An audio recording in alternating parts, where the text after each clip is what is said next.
ஏக்க சமன்பாடுகளை பற்றி பார்ப்போம். இந்த சமன்பாட்டில் ஏக்கத்தில் இருக்கிற ஒரு பொருளுடைய இடப்பெயர்ச்சி, திசைவேகம், முடுக்கம், நேரம் இதெல்லாம் தொடர்பு படுத்தி ஏக்க சமன்பாடுகளில் கூறப்படுது.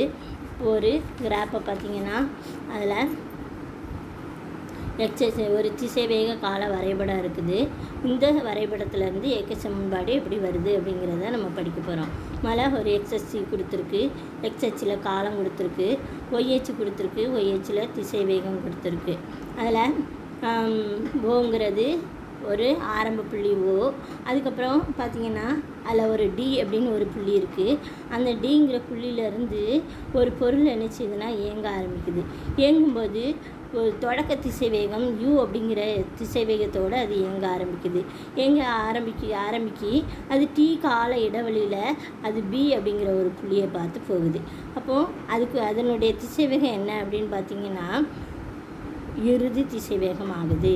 அப்போது பொருளினுடைய தொடக்க திசைவேகத்திலேருந்து டி கால இடைவெளியில் அது என்ன செய்யுது, இறுதி திசைவேகத்தை அடையுது.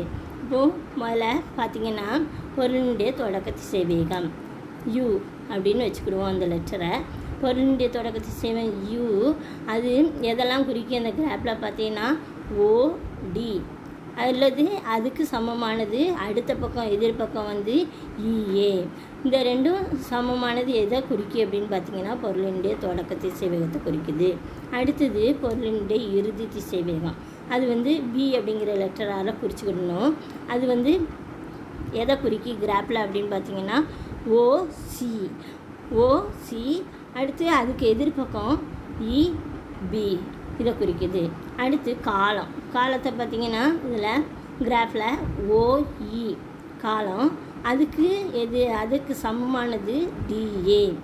சரியா? வரைபடத்தில் இருந்து ஏபி எதுக்கு சமம் அப்படின்னு பார்த்திங்கன்னா டிசிக்கு சமமாக இருக்குது. சரியா? இந்த வரையறைப்படி அதாவது முதல் ஏக்க சமன்பாடுன்னு பார்த்திங்கன்னா அதில் வந்து முதல்ல முடுக்கம்னா என்னன்னு பார்க்க போகிறோம். முடுக்கங்கிறது என்ன அப்படின்னு பார்த்திங்கன்னா திசைவேகம் அதிகமாக ஆக காலத்துக்கு ஏற்க திசைவேகம் என்ன செய்யுது, அதிகமாகுது. முதல்ல திசைவேகம் குறைவாக இருக்குது, அதுக்கப்புறம் காலம் அதிகமாகும்போது அதனுடைய திசைவேகம் என்ன செய்யுது, அதிகரிக்குது. அப்போது திசைவேகத்தில் என்ன செய்யுது அப்படின்னா மாறுபாடு ஏற்படுது. திசைவேகம் மாறுபாடு காலத்துக்கு ஏற்ப மாறுபடுறதுனால இதை என்ன சொல்கிறோம் அப்படின்னா முடுக்கம்னு சொல்கிறோம். திசைவேகம் மாறுபாடு பை காலம். அப்போது அதில் இறுதி திசைவேகம் இருக்குது, தொடக்க திசைவேகம் இருக்குது. முதல்ல ஆரம்ப திசைவேகம், அதுக்கப்புறம் காலம் அதிகமாக ஆக அது இறுதி திசைவேகம் அடையுது அந்த பொருள். அப்போ இறுதி திசைவேகம் மைனஸ் தொடக்க திசைவேகம் பை காலம் அதுதான் முடுக்கம்னு அழைக்கப்படுது. முடுக்கங்கிறதுக்கு ஏங்கிற லெட்டரால் குறிக்கிறோம். அடுத்தது திசைவேகம் இறுதி திசைவேகம் பிங்கிற லெட்டரால் குறிக்கிறோம். ஆரம்ப திசைவேகம் அல்லது தொடக்க திசைவேகம் யூங்கிற லெட்டரால் குறிக்கிறோம். காலம் வந்து டி. இதில் வந்து இறுதி திசைவேகம் அதில் வந்து பார்த்திங்கன்னா கிராஃபில் ஓசி மைனஸ் ஓடி அப்படிங்கிறது இறுதி திசைவேகம் மைனஸ் தொடக்க திசைவேகம் பை காலம் வந்து ஓஇ. அதுவும் கிராஃபில் ஓஇ அப்படின்னு குறிச்சிருக்கு.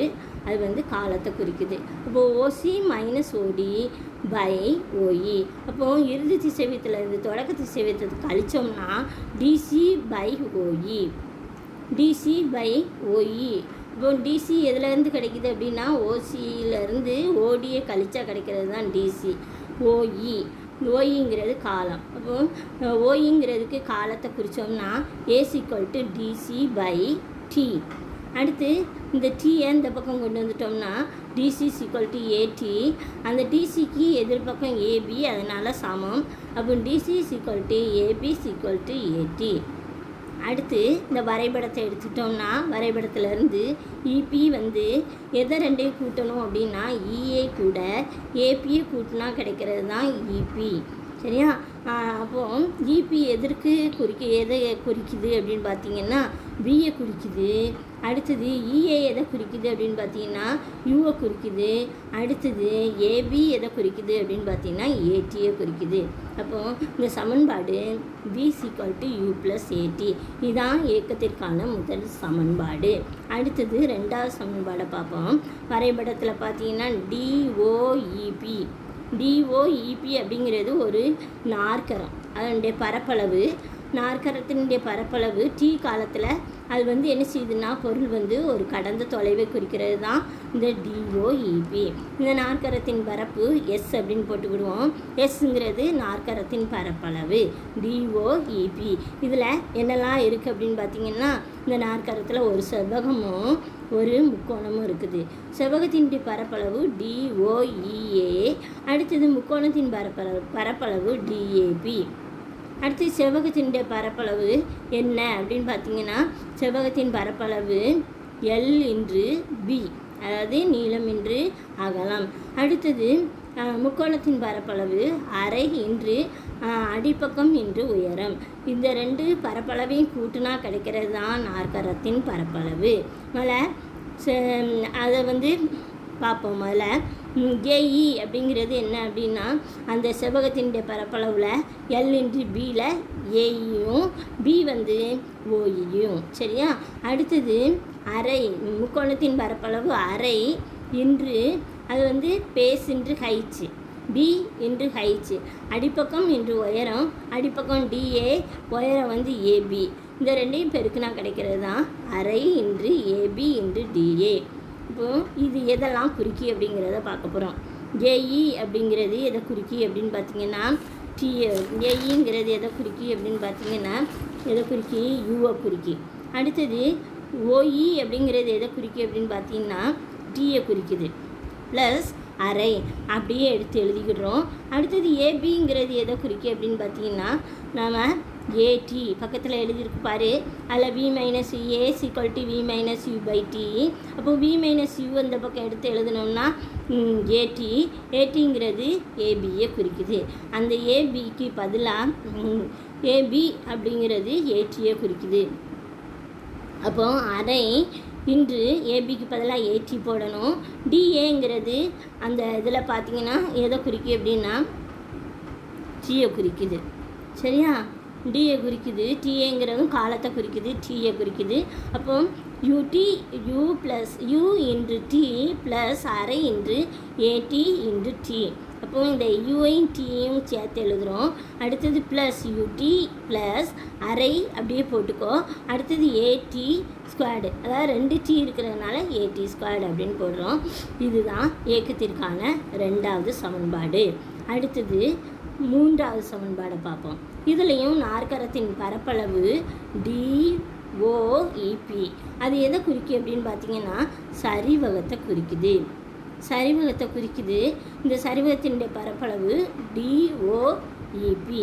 இந்த சரிவகத்தினுடைய பரப்பளவு ஃபார்முலா என்ன அப்படின்னு பார்த்தீங்கன்னா அரை இன்று இணைப்பக்கங்களின் நீளங்களின் கூடுதல் இன்று இணைப்பக்கங்களுக்கு இடையே உள்ள தொலைவு.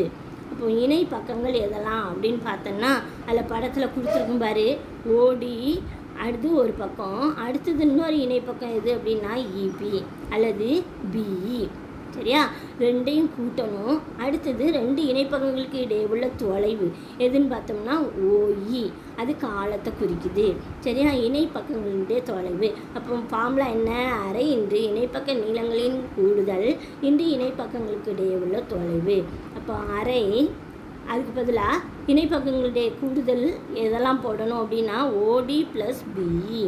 அடுத்தது இன்று இணைப்பக்கங்களுடைய தொலைவு ஓஇ போடணும். அடுத்து எஸ் ஈக்குவல் டு அரை இன்று ஓடிக்கு பதிலாக ஓடி எதை குறிக்கி அப்படின்னு பார்த்தோன்னா அது யூவை குறிக்குது. அடுத்தது பி எதை குறிக்கி அப்படின்னு பார்த்தோன்னா பியை குறிக்குது. அடுத்தது ஓஇங்கிறது டியை குறிக்குது. அடுத்து அந்த சமன்பாட்டில் டிக்கு பதிலாக என்ன எழுதணும் அப்படின்னு பார்த்தீங்கன்னா இந்த பக்கம் AS equal to V minus U by T. அப்போ டி எந்த பக்கம் எடுத்துட்டோம்னா V minus U by A. அந்த டீக்கு பதிலாக டி இந்த பக்கம் டி இருக்கிறது, அதுக்கு பதிலாக நம்ம என்ன போடுறோம் அப்படின்னா வி மைனஸ் யூ பை ஏ அப்படின்னு போடணும். வி மைனஸ் யூ பை ஏன்னு போடணும்.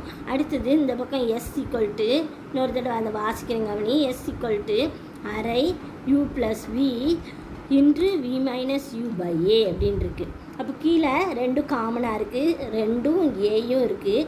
அதை என்ன செய்கிறோம் அப்படின்னா அடுத்த பக்கத்தில் கொண்டு போகிறோம். அடுத்த பக்கத்தில் கொண்டு போனோன்னா வாசிக்கிறேன். 2 AS equal to you plus V minus U அப்படின்னு 2 இருக்குது. சரியா? அப்போ இந்த V plus U P minus U அப்படிங்கிறதுக்கு ஒரு சமன்பாடு இருக்குது, நம்ம படிச்சிருக்கிறோம் formula. A plus B into A minus B equal A square minus B square. இந்த ஃபார்முலாவை இதில் பிரதிட்டோம்னா v square minus u square போடுறோம். அடுத்தது இந்த பி ஸ்கொயரை மட்டும் தனியாக அந்த பக்கம் எடுத்து எழுதுனோம்னா யூ ஸ்கொயர் ப்ளஸ் 2as. இதுதான் இயக்கத்திற்கான 3வது சமன்பாடு. 3 சமன்பாடுகளை பார்த்தோம். நம்ம என்ன பார்க்க போகிறோம் அப்படின்னா சீரான வட்ட இயக்கம். வட்ட இயக்கம்னா என்ன அப்படின்னு பார்த்தீங்கன்னா, ஒரு பொருள் அது என்ன செய்யுது அப்படின்னா வட்ட பாதையில் மாறாத வேகத்தில் போகுது. இந்த இயக்கத்துக்கு தான் பேர் சீரான வட்ட இயக்கம். அது பொருள் வட்ட பாதையில் மாறாத வேகத்தில் செல்லும்போது திசை மாறுபடுது, அதனால் அதனுடைய திசை வேகம் மாறுபடுது. அதாவது ஒரு நூலை எடுத்துக்கிடணும், அந்த நூலில் எடுத்து அதில் ஒரு கல்லை கட்டிக்கிடணும். அந்த கல்லை என்ன செஞ்சிடணும், கல்லை ஒரு முனையில் கட்டிக்கிட்டு முனையை நம்ம கையில் வச்சு அதை சுழற்றணும். அப்போது சுற்றிக்கிட்டே வரும்போது நம்ம என்ன செய்கிறோம் அப்படின்னா அந்த கல் என்ன செய்யுதுன்னா வட்ட பாதையில் சுழலுது. வட்ட பாதையில் சுற்றுது. அந்த வட்ட பாதையில் சுற்றும்போது அந்த நம்ம கயிறை விட்டுட்டோம் அப்படின்னா அது என்ன செய்யுதுன்னா நேர்கோட்டில் வேகமாக வெளியே செல்லுது. அந்த வட்ட பாதையை விட்டு விலகி போகுது.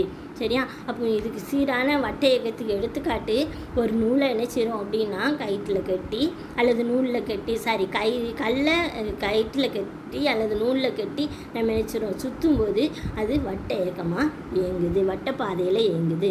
அடுத்தது இதுக்கு இன்னும் எடுத்துக்காட்டு, கோள்கள் என்ன செய்யுதான் சூரியனை சுற்றி வருது. அடுத்தது கடிகாரத்தினுடைய வினாடி முள் என்ன செய்யுது வட்ட பாதையில் இயங்குது. ராட்டனமும் என்ன செய்யுதுன்னா வட்ட பாதையில் இயங்குது. அடுத்தது நம்ம என்ன பார்க்க போகிறோன்னா மைய நோக்கு முடுக்கம், மைய நோக்கு விசை. இதுலேயும் ஒரு கல்லை என்ன செய்கிறோம் அப்படின்னா கயிற்றில் கட்டி அதை வட்ட பாதையில் இயக்குறோம். வட்ட பாதையில் இயங்கும்போது அந்த கல் என்ன செய்யுதுன்னா ஒரு முடுக்கத்தை பெறுது. ஏன்னா அதில் திசை வேகம் மாறிக்கிட்டே இருக்கிறதுனால ஒரு முடுக்கம் கிடைக்குது. அந்த முடுக்கத்துக்கு தான் பேர் மைய நோக்கு முடுக்கம். இதுக்கு தொடர்புடைய விசைக்கு பேர் மைய நோக்கு விசைன்னு அழைக்கப்படுது. அடுத்தது மைய நோக்கு முடுக்கமும் மைய நோக்கு விசையும் பார்த்தோம். இப்போ அடுத்து மைய விலக்கு விசைன்னா என்னன்னு பார்ப்போம். ஒரு வட்ட பாதையில் மையத்திலிருந்து ஒரு பொருள் மேலே வெளிப்புறமாக ஒரு விசை செயல்படுது. அதுக்கு தான் பேர் என்ன பேர்னா மைய விலக்கு விசை. அதாவது மைய நோக்கு விசைக்கு செயல்படுற திசைக்கு எதிர் திசையில் செயல்படுறது தான் மைய விலக்கு விசை. இந்த ரெண்டும் மதிப்பும் சமமாக இருக்கும். இதுக்கு எடுத்துக்காட்டு எது அப்படின்னு பார்த்தீங்கன்னா துணி துவைக்கிற இயந்திரம். அந்த இயந்திரத்தில் உள்ள துணி உலர்த்தி என்ன செய்யுதுன்னா மைய விலக்கு விசையை உபயோகிக்குது. இதில் சொல்லணும், துணி உலர்த்தியில் உள்ள துளையிடப்பட்ட அந்த வட்டு உருளையில் அதிவேகமாக சுழலும்போது அதில் துணியில் இருக்கிற நீர்லாம் வெளியேற்றப்படுது. அந்த நீர் என்ன செய்யுதுன்னா அந்த துளை வழியாக ஓட்டை வழியாக என்ன செஞ்சிருதுன்னா வெளியே போயிடுது. துணியில் உள்ள துணி என்ன செய்யுதுன்னா அந்த வட்ட உருளைக்கு அப்படியே ஒட்டி என்ன செய்யுது சுற்றுது. அதனால் துணியின் மீது உண்டாகிற ஒரு தொடு விசை மைய விலக்கு விசையை ஏற்படுத்துது.